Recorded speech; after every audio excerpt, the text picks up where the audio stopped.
Good morning, readers. And this time we study about second step of life process, that is respiration. इसके पहले हम लोग पढ़े nutrition, that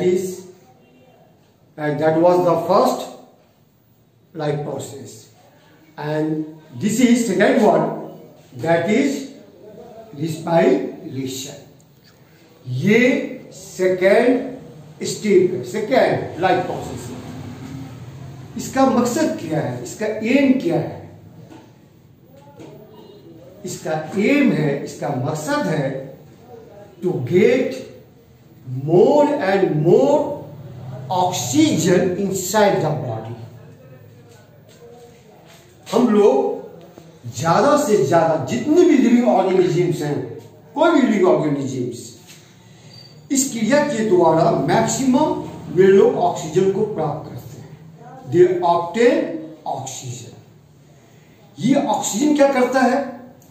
ये oxygen जो है शरीर के अंदर में जितनी भी सेल्स है, जहां पर सेल्स के अंदर में जो भोजन स्टोर है एज ए ग्लूकोज, जिसको कहा जाता है एसिमिलेटेड फूड. मैंने पिछले क्लास में आप लोगों को बताया था कि assimilated food, the food which is present in the cells is known as assimilated food. Okay, जिसको आप कह सकते हैं ग्लूकोज. ये ग्लूकोज एसिमिलेटेड फूड जो वेटिंग कर रहा है, जो इंतजार कर रहा है सेल के अंदर में, वो किसका कर रहा है? वो कर रहा है सिर्फ और सिर्फ ऑक्सीजन का. This assimilated food is waiting only for oxygen. Okay, तो ऑक्सीजन जो हम लोग ले रहे हैं और बदले हम लोग कार्बन डाइऑक्साइड जो छोड़ रहे हैं, जो दे रहे हैं, इसी क्रिया को कहा जाता है रिस्पायरेशन. अब ये रिस्पायरेशन में हम लोगों को गलतफहमी हो जाती है कुछ कि ब्रीदिंग क्या है और रिस्पायरेशन जो लेते हैं, आखिर दोनों में क्या अंतर है. तो छोटी छोटी चीज को जो है हम लोग को समझते हैं.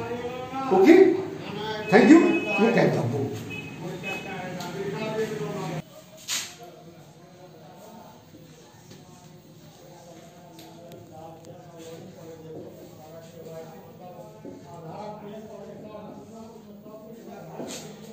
respiration, that means सांस लेना. सांस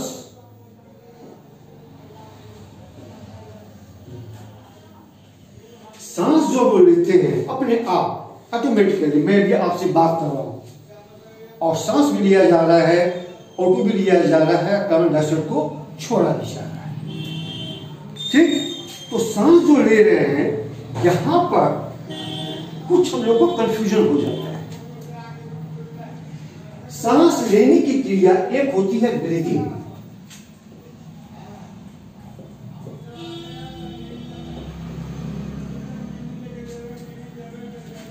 और दूसरा जो है सेलुलर रिस्पायरेशन.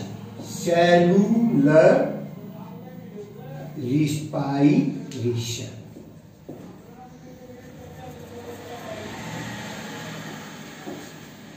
तो ब्रीदिंग जो ले रहे हैं हम लोग, जैसे एज एग्जाम्पल, हम लोग जो सांस ले रहे हैं तो पहले ले रहे हैं ब्रीदिंग, फिर इसके बाद हम लोग लेंगे सेलुलर रिस्पायरेशन. तो ब्रीदिंग जो क्रिया होती है, ये होती है it is perform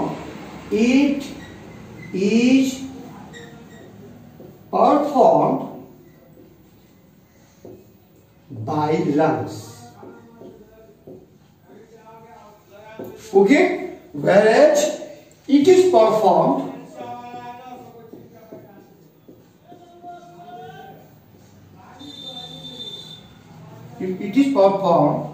by cells. Breathing में क्या होता है, सिर्फ ऑक्सीजन लिया जा रहा है, एयर, और CO2 को छोड़ा जा रहा है। इसमें कोई भी इंजाइम, कोई भी बायोकेमिकल रिएक्शन इसमें नहीं होता है।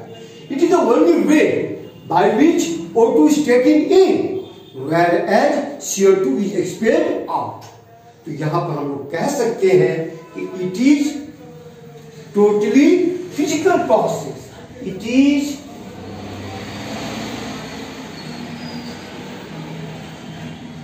टोटली फिजिकल और mechanical process, mechanical process.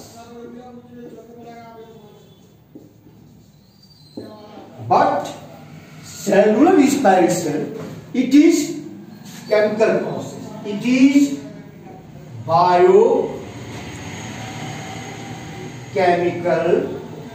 process. That means in which various kinds of enzymes involved। इसमें ढेर सारे जो है इसमें एंजाइम जो है भाग लेते हैं, इसमें कुछ भी भाग नहीं होता है। इसी को कहा जाता है फिजिकल प्रोसेस और मैकेनिकल प्रोसेस, लेकिन it is known as chemical process. इस ब्रीदिंग में एनर्जी नहीं निकलता है तो हम देख सकते हैं एनर्जी इज नॉट रिलीज्ड। यहां देख सकते हैं एनर्जी रिलीजेस। इसमें ढेर सारी एनर्जी जो है स्टेप बाय स्टेप करके जो है निकलते हैं। It is a simple difference between breathing and cellular respiration, और दोनों को मिला देंगे तो जिसका मतलब होता है सिंपली सांस लेना, दैट इज रिस्पायरेशन। तो ये रिस्पायरेशन यूनिसेलुलर एनिमल्स में, प्लांट में, हम लोगों में कैसे होता है ये हम लोग बाद में चर्चा करेंगे। ओके, तो respiration that aims to provide oxygen to each cell in the body, and oxygen is the only chemical, only molecule which breaks down this glucose inside the cells and release a lot of energy, and this energy is used to perform other life activities। अगर हम लोग को oxygen नहीं मिलेगा तो हम लोग को एनर्जी नहीं मिलेगा, और एनर्जी नहीं मिलेगा तो जीवन की जितनी भी क्रियाएं हैं, हम लोग जो भी एक्टिविटीज करते हैं या इनसाइड में जो भी जितने भी ऑर्गन्स हैं, सारे ऑर्गन्स जो काम कर रहे हैं अपना अपना, इस सभी को चाहिए एनर्जी। तो energy is provided by oxygen which finally breaks down the glucose in the cells and releases step by step a lot of energy. This is known as respiration. Okay? अब रिस्पायरेशन का जैसे इसको आप ऐसे भी समझिए, जैसे एक स्कूटर है, एक स्कूटर में अगर पेट्रोल नहीं रहेगा तो गाड़ी चलेगी, कोई व्हीकल चलेगा नहीं चलेगा।